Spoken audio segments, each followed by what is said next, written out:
Okay, so Charlie was barking to such an extent that I placed him on a leash. Now, we kind of closed the room and I kind of basically kept on methodically following him. I stopped when he stopped. I would approach, pause in between. That's different for me than what you guys would do. But simply putting a dog on a leash for a lot of dogs will stop the barking immediately. So it's not something we want to do long term, but you don't want to let them just spiral out of control and bark and work themselves up. I call that the Bo Pelini syndrome. They get so upset they can't think straight. Mm-hmm. And just like us, if we have a bad experience or a bad phone call or whatever, sometimes we have to take a little bit of a walk and relax a little bit and clear our mind before we can come back and ground ourselves. So we have to return to balance before we can do that. So basically with him, like I mentioned before, when he is in distress or barking, you guys are petting him and trying to console him and relax him, but that actually agrees with whatever he's doing at the time, in this case, barking. Now, when he does bark, I never try to console him. I don't know if you do, but when he barks, when there's like people outside and he's barking, I don't pet him generally. Okay. Yeah. Well, we just want to be mindful of petting him when he's in a balanced state of mind. If he's upset, he's fearful, he's territorial, he's aggressive, any of these things, we don't want to pet him. And again, anytime we pet him, whatever he's doing at the time, we agree with. So I practice what I like to call petting with a purpose. I consider petting a dog our way of paying the dog.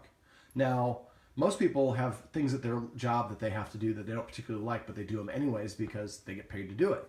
Now, what I want him to do is not the same thing or not things he doesn't want to do. I want to actually create a motivation for him to do the things that we want, what I call these desired behaviors.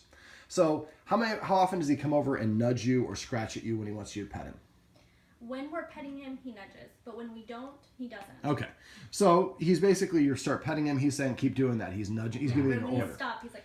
So when you stop, he's like, don't stop. Yeah. Well, what he's doing basically is giving you an order. Now, if you comply and continue to pet him, then you tell him, yeah, you're the boss of me. Not only do you have no rules, but you get paid whenever you want. Now, most people, they have to wait every 2 weeks or every week before they get paid. Not him. He goes and tells you, hey, I just got paid 5 minutes ago. I don't care. I want to get paid again. If you had a job like that, you'd probably enjoy it. Most people, we have to earn our paycheck.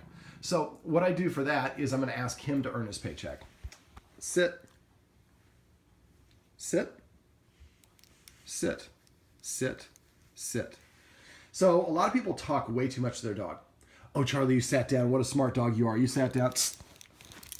The more that we talk to the dog, the harder it is for them to understand.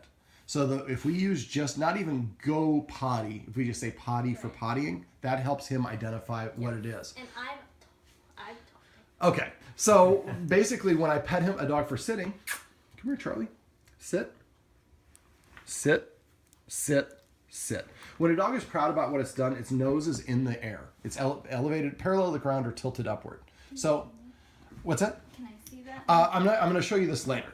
So basically, when I pet him, I want to facilitate that nose in the air. You've probably seen him with a toy or something. He walks around with his head really high. He feels good about himself. I want him to feel good about himself for doing the things that I want him to do. So when he sits, I pet him under his chin, if possible, to create that nose up orientation. So, and I just say the command word about 3 or 4 times. Sit, sit, sit. As long as he remains sitting and I don't baby talk it and I don't go sit, sit, sit, that's its own word. And I go sit, because that's baby talking. So sit. No, I don't want to dance. I want to sit. Sit, sit, sit. If you start doing this consistently, instead of him coming and jumping up on you or nudging you, he will start sitting down because that's the way that he gets attention from you. So that's what I mean about reinforcing desired behaviors. You can also ask him, if you're already sitting, ask him to lay down. If he knows how to lay down. This is what I... Okay. Down. Okay, so just in the expediency of trying to keep these videos short, I'm not going to do the lay down right now, but that would be another thing to ask him to do. So the first way we do it is if he demands attention, we give him a counter order, sit or lay down, and then we pet him and we say either sit or the lay down command word. Now the other way you can do it is reinforcing it. So if he were to SIT on his own, instead of me asking him to do it, I would just reach over and pet him immediately after, within about 3-second window. So he sits on his own and suddenly I'm getting petted. Well, if every time he does that, he gets petted, he's going to start doing that more and more often. So even though we didn't ask him to do it, so now pet him and say sit. Sit, sit, Now, at first you see he's moving his head out of the way. It's a little bit unusual for him. After you do it in a while, he won't care. He'll just continue doing whatever he's doing. Petting with a purpose is probably the easiest thing that you guys can do that will have the biggest impact on reinforcing the leader-follower dynamic that you want, a healthy one. So anytime he nudges you or scratches at you, immediately tell him to sit and then pet him for sitting.